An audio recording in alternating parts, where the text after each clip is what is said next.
My name is Harpal Uppal and I'm a consultant orthopaedic surgeon and I specialise in shoulder and elbow disorders. So frozen shoulder is a common and unfortunately very painful disorder of the shoulder. The cause of frozen shoulder is often unknown, but patients who have diabetes or who have had surgery or fractures of the shoulder can be more likely to suffer from this.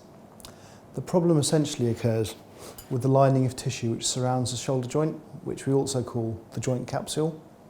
Normally the capsule is a flexible sheet of tissue which moves as your arm does. In frozen shoulder, the lining of the joint thickens and scars up, and nerve fibres, which send pain signals, grow into this thickened abnormal tissue. In this situation, patients are left often with severe pain, which can interfere with sleep and cause severe stiffness of the shoulder.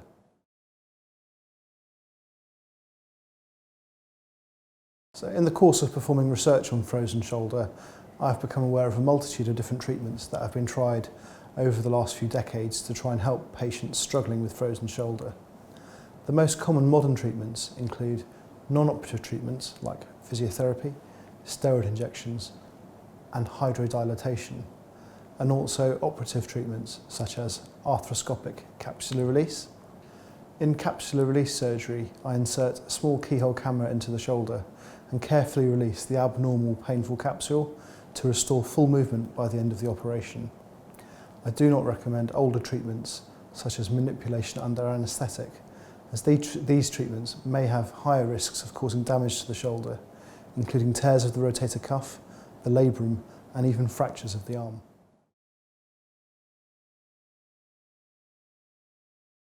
The majority of patients with mild to moderate symptoms respond well to injection and physiotherapy-based treatments, and these can be delivered conveniently here in the outpatients clinic.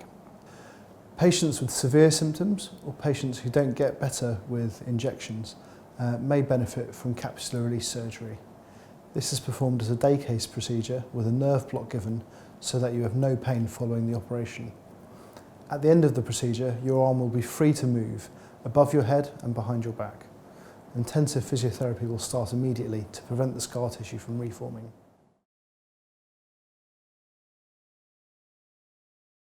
Patients usually tell me that they notice an immediate improvement in pain and movement in the arm, and they're usually back to normal by 4 to 6 weeks from surgery. They often get back to driving at around the 2-week time point from surgery. Long-term problems with frozen shoulder are rare. In the scientific literature, it's known that about 5% of patients fail to get complete relief of their symptoms. The risks of surgery overall are very low, with the risk of infection being approximately 1 in 400 and a lower risk than that for nerve injury.